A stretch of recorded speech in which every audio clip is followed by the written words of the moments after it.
Ash really learned something from Guzma, didn't he? Iron Tail right to the neck.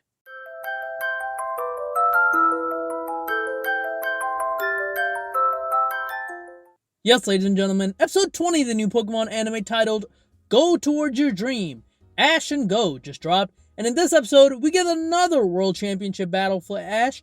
How did it go? Well, let's find out.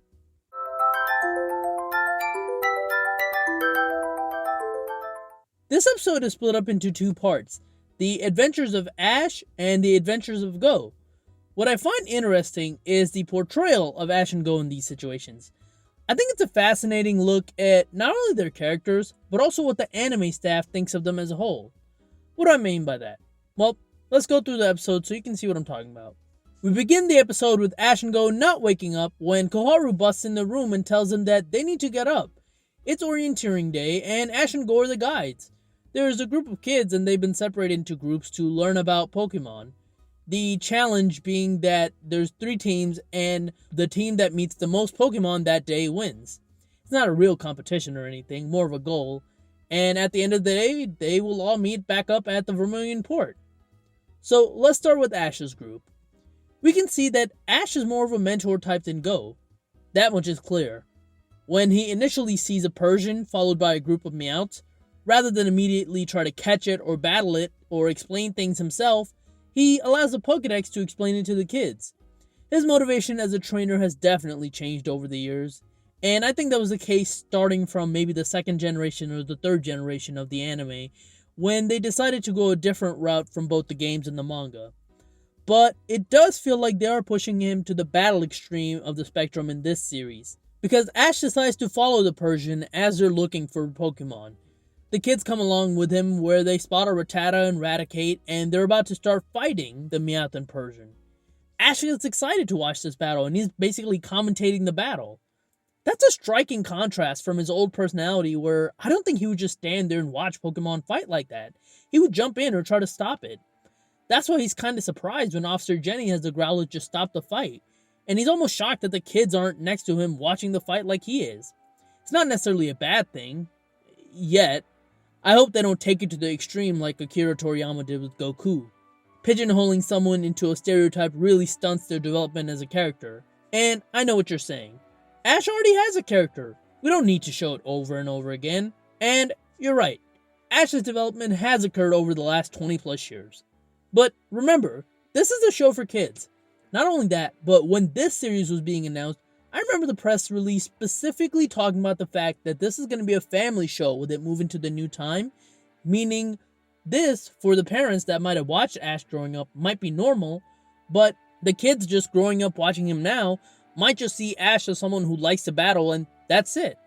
And as a longtime watcher, I'm kind of disappointed in that because Ash's character has and always should be way more than just battles.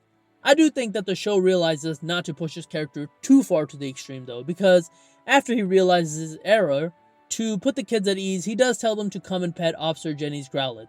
And then later on in the episode, when he gets challenged to a battle for the Pokemon World Championships, while him and the kids are watching some Pidgeotto and Pidgeot, he does make sure that the kids are okay with it before jumping in the battle. We'll get back to this battle with Ash later, but for now, let's talk about Go and his group. Similar to Ash, this setup is to tell us more about Go. But unlike Ash, who's had years and years of development, so they don't really need to directly talk about him, we do learn a bit more about Go directly. His group is not just him and the kids, but also Koharu. And while the kids are there trying to find places to go, we get a bit of conversation between Go and Koharu where Go comments on this reminding him of Professor Oak's camp when they were a kid, when Koharu tells him that he is still a kid, and he says something really interesting. He says, there are no adults and children among trainers. Now, anyone who's acquainted with the series at all know this to be the case, but I think this might be the first time it's been fully verbalized like that.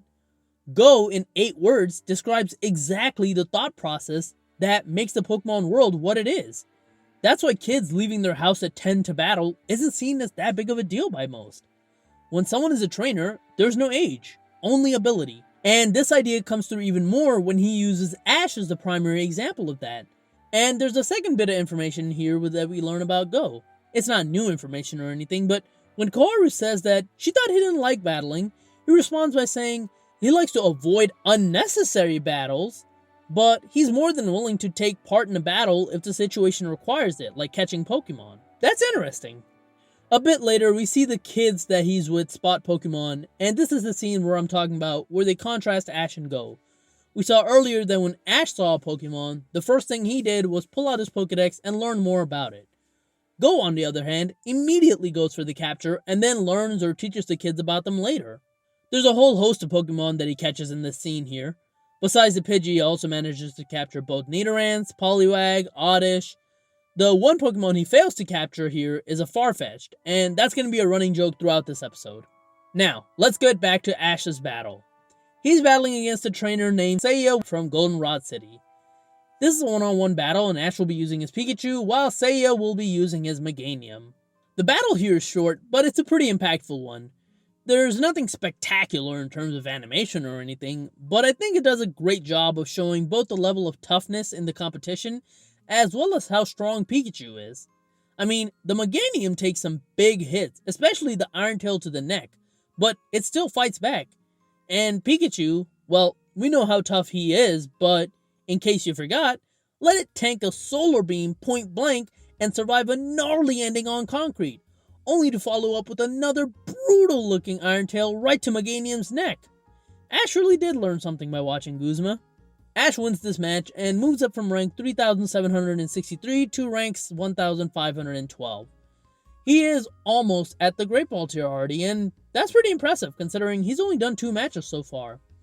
After the match, the kids tell him about how cool the battle is, and unlike the last time where I thought they made his character slightly one-dimensional by making him obsessed with battle, this one expands his character when he tells the kids that his reason for battling isn't just to be cool or anything. For Ash, this is how he bonds with Pokemon.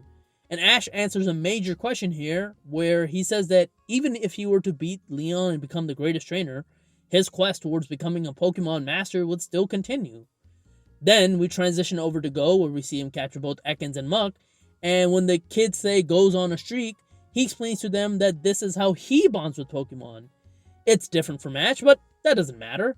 And unlike Ash, he actually does, theoretically, have a tangible, achievable goal. That is, to capture all Pokemon and eventually capture Mew. Showing the difference in philosophy between Ash and Go was the main point of this episode. And to set them in their paths, similar to episode 2, Lugia appears. Or they think so. Really, it's just Team Rocket, who found out about the Orienteering and brought a Lugia-like balloon, telling Ash and Go and Koharu that it's a raid battle, they should raid battle it to try to capture it, so that they bring out their Pokemon. It works, and they're able to capture the Pokemon, and as they're flying off, boom! A Hydro Pump from a distance. It's the actual Lugia this time. The cage falls down, and Pikachu breaks it with Iron Tail, causing Team Rocket to call their vending machine and have a 2v2 battle with Ash and Go. They get Crobat and Skarmory from their machines at first, and it looks like maybe Ash and Go can't reach it while they're flying in the air. But, similar to the theme of the episode, Ash and Go work together, combining Iron Tail and Pyro Ball to beat Team Rocket, blasting them off, showing that both of their adventures of being a trainer, one complemented with each other, Ash the Battler, Go the Capture, that makes one complete journey. And even though neither Ash or Go's group win the contest to find the most Pokemon, they inspired their group, which is a bigger deal.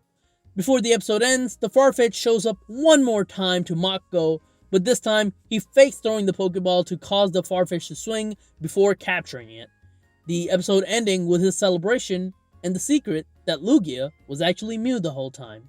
All in all, this is a pretty decent episode. Go catches a Farfetch'd, which is going to be relevant later on because, well, you'll find out. And Ash continues his journey to get to the Master Class. The only disappointing thing was Koharu. We didn't really learn much about her here. It seems like she was just there just to bounce off of Go, but honestly, having Koharu's brother there works just as well. He was there just as a stand-in, who occasionally makes comments about Go being excited.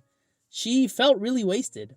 Other than that though, it's a pretty decent episode, even if you just watch Ash vs. Meganium. Check it out.